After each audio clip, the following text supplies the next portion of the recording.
everybody, and welcome back to This Week in Cleantech, your favorite 15-minute roundup of the biggest stories in climate and clean energy each week. It's Friday, May 8th, 2026. We've got a returning guest that we lured back into our presence. Andrew Moseman from Heatmap News will be joining the show shortly. In the meantime, if you don't know my voice by now, I'm Factor This content director Paul Gerke, joined as always by Cleantech commentator Mike Casey of Tigercomm. Mike, how are you? I'm good, my friend. First, I want to talk about two things. First, I'd like to give a shout out to industry leader, NextPower CEO Dan Sugar. Dan just launched a video series on LinkedIn about he and his team at the former company Powerlight helped commercialize CNA PV in Hawaii. So you might remember Dan for his Dinner with Dan series. At the time, that made him the only CEO of a publicly traded clean economy company who was investing his own time evangelizing for the industry on this platform. He's up to this again, and God love him for it. All right, Paul, number two. There is a word in the English language that you might not know. It's called thanatophilia. First one for me. Yeah, tell me what it is. It is an obsession with ghosts and dead things. Mm-hmm. And I say that as a precursor in expressing my deep disappointment with the New York Times. We cover the Times stories frequently here. Their outlet is typified by great journalism. We love having its skilled journalists on the show. But here it is, running this week, a story covering the same ground, an oppo dump on Cleantech advocate and California gubernatorial candidate Tom Steyer about his former firm's investment in coal. To be clear, Tom is a former client of this firm, and I take no position on his candidacy, but we should be clear that the Time story is a nearly complete redo from its 2014 story on the same oppo dump. To be clear, Tom has no control over his old firm. He has insisted that his investments be kept away from fossil fuels, and by all accounts, they have been. But someone in a time of existential crisis for the clean energy transition in America at the New York Times decided that one of its most prestigious news organizations in the world couldn't keep itself from what is basically a pointless, lurid act of thanatophilia. Shame on you, New York Times, for doing that. Please find better things to do. Back to you, Paul, for story number one. Mike Casey, ladies and gentlemen. Quick round of applause, everyone. If you want to get your face or name on the show, we'd love to hear from you. Send suggestions or opinions our way. You can email us, twictwick@tigercomm.us. As Mike mentioned, story number one this week. I'll let you do the honors with the headline. Mike, take us there. All right. Untapped lithium on East Coast could replace U.S. imports. U.S. Geologic Survey finds. Hannah Northry from E&E News. This is a cool story, Paul. So according to new research by the USGS, the Appalachian region of the U.S. holds enough lithium to reduce America's resilience on imports for centuries. This is not an original thought, Mike, but I think somebody brought up that this happens every few years, that we just find a massive treasure trove of some important mineral that makes us rethink the way that we consider it, its rarity. That area covers Maine, New Hampshire, and the Carolinas, with an estimated 2.3 million metric tons of potentially undiscovered, economically recoverable lithium. That's enough to replace 300 years or so of U.S. imports at last year's levels. Could power 130 million EVs per se, maybe 1.6 million grid-scale batteries. The U.S. imports about half of its consumption of lithium right now, with only one domestic producer. Mike, your thoughts? Okay, one, having our own supply of lithium is a great start. And number two, we still need to send the lithium over to China to be refined, but we can't build the processing infrastructure until a resource we don't have enough of is surfaced. This is very encouraging, and Lord knows, as clean energy transition advocates, we want to cheer on economic development in the Appalachian region. We think it's great. So let's go to story number two, Paul. Our second story this week, Nicholas J. Kermeyer from Euractiv, titled Brussels Bars Chinese-Made Brains of Solar Panels from EU Funding. Tell me about it, Mike. All right. So Brussels has told European partner banks to stop financing renewable projects using Chinese, Iranian, or Russian grid equipment from November 1st. So the measure targets inverters. These are the brains of solar panels that control how much electricity is fed to the grid. And enough of them were hijacked and shut down simultaneously that they could trigger widespread blackouts. So the decision primarily affects the European Investment Bank, which alone funded 20% of all EU solar developments in 2025. The European Bank for Reconstruction and Development and national lenders like Germany's KfW. So the restriction applies to any projects connecting to the EU grid, including Morocco and the Balkans. So between 2018 and 2024, Chinese inverters made mostly by Huawei and Sungrow grew their share of European imports from 45% to 61%. So this is not a small matter, Paul. First reaction to this story is it sounds an awful lot like the PFE or fiat concerns that are bouncing around in our industry right now. While investors and developers wait for the Treasury to weigh in with more clear guidance about future projects' tax credit validity as a result of using equipment from those very same sources you mentioned, Mike. So this in particular in Europe is a major win for European inverter makers. Austria's Fronius, Germany's SMA among the winners here. Industry group ESMC says European producers have enough capacity to cover what we need inverters-wise for the EU as they continue to build out solar there. The EIB called inverters a strategic economic security issue, both on the cybersecurity and industrial policy grounds, pledging to work with the Commission and industry to build a stronger, more competitive European inverter sector.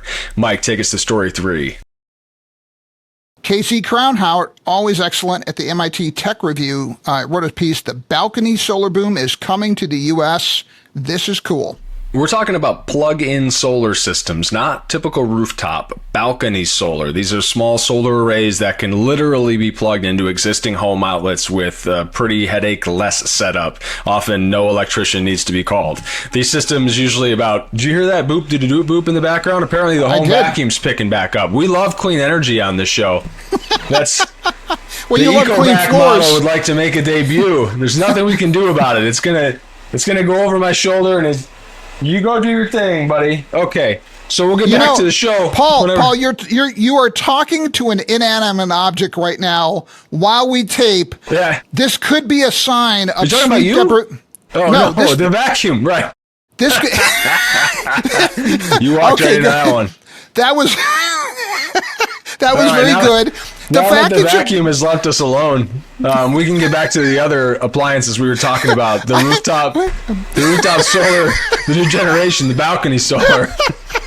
These systems are usually only about 20 square feet. They generate about 800 watts. You can use them to charge your robot vacuum, among other things. Many Americans have already installed them, but they don't have permission from the utilities. They're in a regulatory gray area. So late last year, Utah became the first state to explicitly allow balcony solar. They're ditching the standard interconnection requirements that you'd have to set up for rooftop as long as the panels have a low enough power cap and they're certified by a national testing facility. That seems to make sense. Basically, the thinking here is that 800 watts or so is not going to feed back onto the grid. It's not going to mess things up, so we don't need a ton of oversight. Now, there's about 24 states considering similar legislation. Mike, do you think this could take off? I think two things. First, I think either you talking to an inanimate object while we tape is a sign of your new parent sleep deprivation. I work from home alone, man. You make friends with the plants, with the... Or it's Brian Mendez hacking into your home to do that, to create a distraction to see if we can stay on track, on task. I think he wanted to restart it. We're not going to give him the pleasure of doing so. Absolutely not. He's stuck with us. All right. Now, before this scales up, there are still a few safety issues to sort out. In January, UL Solutions released a new testing protocol for these systems to address concerns around circuit overloads, ground fault protection failing when power flows back into outlets, and plugs stay energized after disconnection when the panels are in the sun. They've already installed 1 million of these systems in Germany, so this is clearly doable. So if we can sort out these safety standards, balcony solar could be a meaningful way to expand solar access here, especially for renters. Love it. Paul, fourth story. Story for Antonia Murafek and Selçuk Gökaluk. Apologize in advance. At Bloomberg News, titled "Chile Solar Panel Thefts Threaten Energy Infrastructure." What's it about, Mike? So, despite what haters here in the United States would have you believe, solar panels are actually very valuable. And Chile is seeing a wave of thefts of them from solar firms feeding black markets for panels, copper, and other components. Criminal gangs are running coordinated raids, scaling fences, disabling cameras, and hauling off dozens of panels at a time before police can respond. If Ukraine has extra drones they can send, I think they could go after some of these guys. So on one service delivery manager overseeing more than 60 solar parks said panel theft was rare 5 years ago. Since March of last year, his portfolio has recorded more than 30 thefts, with one site hit 5 times in a single month. Cables are actually the most valuable target. At 86% of cases, thieves strip the plastic sheathing and sell the copper for scrap. Paul. Yeah, it makes sense. Those are easier to carry than the panels, I guess. Chile's solar capacity has grown about 50 times in the last decade, going from about 3% of installed capacity to about a third of their installed capacity today. Remote desert sites, sprawling footprints, entrenched organized crime make these solar farms pretty hard to secure. Industry leaders warn that theft can shut down entire solar parks. It obviously drives up security and insurance costs and threatens grid reliability as well as future investments. We've seen similar patterns here in the United States, mostly in California, a little bit in the UK. This just hasn't been a Chile problem, but as solar deployment grows, physical security becomes more of a security concern, and something we'll have to keep an eye on moving forward as the cost of everything skyrockets. Mike, take us to story number 5. We got a guest in waiting. Dude, I am so psyched about this. Returning guest, Andrew Moseman from Heatmap News, inside Ford's secret EV skunk works. Andrew, welcome back. And I got to tell you, I'm happy with my new hybrid. But when I read about this, I'm like, can I justify getting a truck? So I'm just going to tell you that up front. But hey, take us behind the story. What was your big takeaway in the reporting? What's interesting is, so Ford invited the auto press, a bunch of us, down to this campus on Long Beach, and the whole point was they know, right? Ford got in early on EVs. 2021 they put out things like the F-150 Lightning, the Mustang Mach-E. They've sold some, but they were expensive to buy, expensive to make, and Ford was losing billions. And they at least have said the right things about seeing the writing on the wall with what's coming out of China, the very affordable EVs that Americans would buy if they could. And they realized that they just needed to do something drastically different in order to catch up to not even China, but just what GM and some others and Tesla have been doing here in America. So they go back to this campus in Long Beach that they've owned forever since the Model T and Model A days, and basically said, okay, we're gonna put in a small team far away from Dearborn, far away from the company hierarchy, and just charge them with making a smart EV platform where we can build an affordable EV, cheap to make, cheap to sell, and this is what's going to save us. All right. And where does that stand right now, Andrew? I mean, I remember hearing the first murmurs about this, and I was one of those who was forlorn about the death of the F-150 Lightning, if you will. I was there when they rolled the first ones off the assembly line. I thought the technology was super cool. The vehicle-to-grid stuff was very promising. Tell me we're getting back to that in some way, shape, or form down the road. Yeah, so the plan is that this place is going to churn out a sort of mid-sized $30-some thousand truck next year, something more along the size line of the Ford Maverick than the full-size F-150, which would be great, right? There's lots of folks who would go in on that. Where they are right now is clearly halfway. They basically, the feeling that I got was they needed a little bit of a bump for this, right? They had all these bad headlines about having to cancel F-150 Lightning, all the $1 billion of write-downs that they were taking on in order to, transition their business away from their previous money-losing EV approach.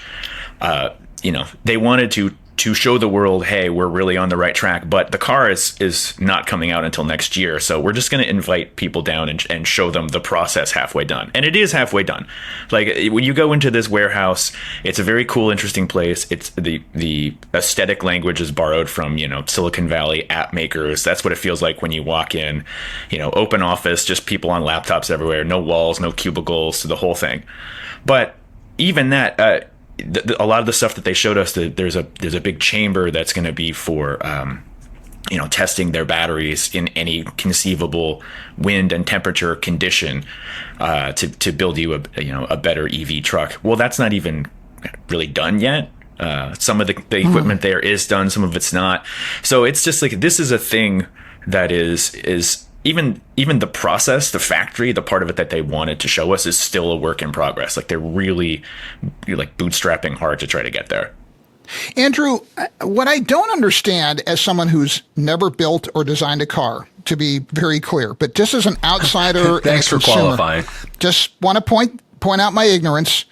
I don't understand why they don't take a BYD car, take it apart and say, how do those guys do it? Because having been in BYD vehicles overseas, they're awesome. Like, they're really, really good. And I don't understand why we don't have the humility to just start with the shoreline of what's already been established.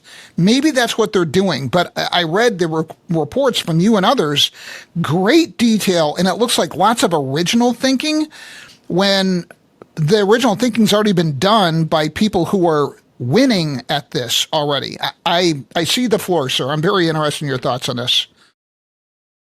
Well, that is part of it, though. I mean, there have been in months prior, for example, there were quite a few reports of, Ford and others, other legacy companies doing teardowns of Teslas and BYDs and these others, be like, and just being aghast at mistakes that they made.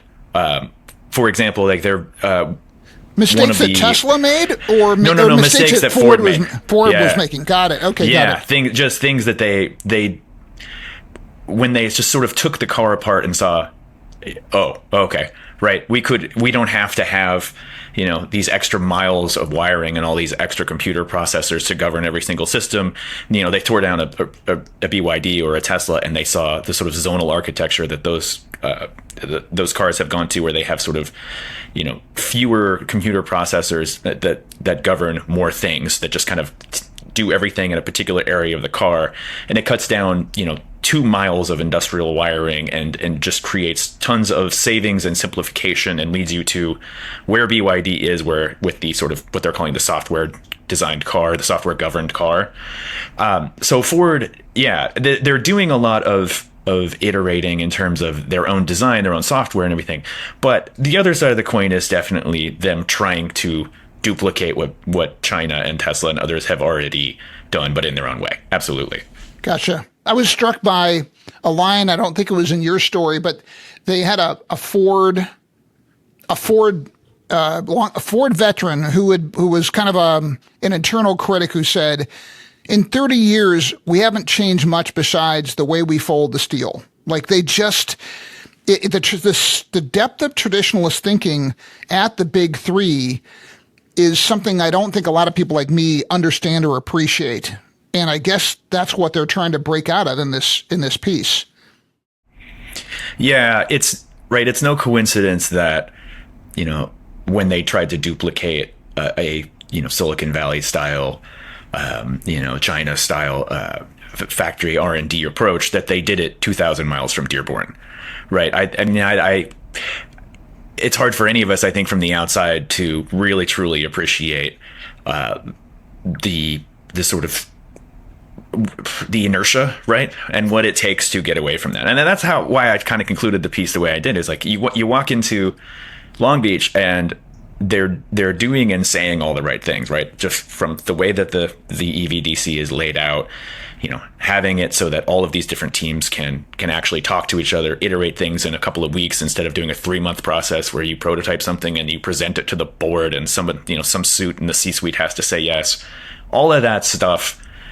At Long Beach, they're doing it right, but there's no guarantee, right, that what comes out of there is going to change the company culture, and that's what has to happen. EVDC is about reinventing their design and manufacturing process. It's going to lead to the first car, this truck that we talked about that's supposed to come out next year. Even if it's delayed, they are going to make it.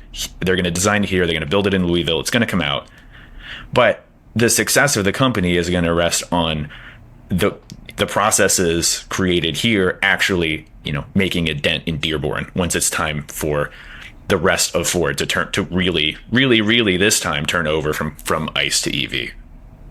All right, Paul, you are a Detroit native. You get the last question. I could talk to Andrew all day about this. I think we're probably up against time, Mike. You want to roll to our Cleantecher of the week?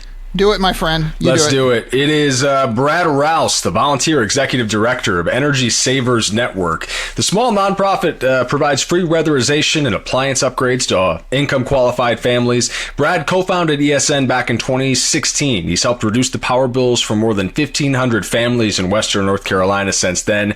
Brad, nominated this week by Don McAdam, who reached out to me. Don, thanks for the shout, and congratulations, Brad Rouse, our Cleantecher of the week.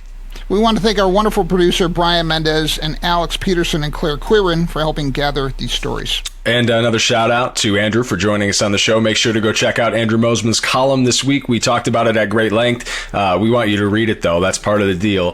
Please subscribe, leave a little feedback, share some story suggestions if you've got something for the show. You can read every article we talk about each week. There are links in the episode description as well as on the post where this lives on factorthis.com. Until next time, be good, people. Then thank you to Paul's automatic vacuum cleaner. Yeah, he's out there working, man. Someone's got to.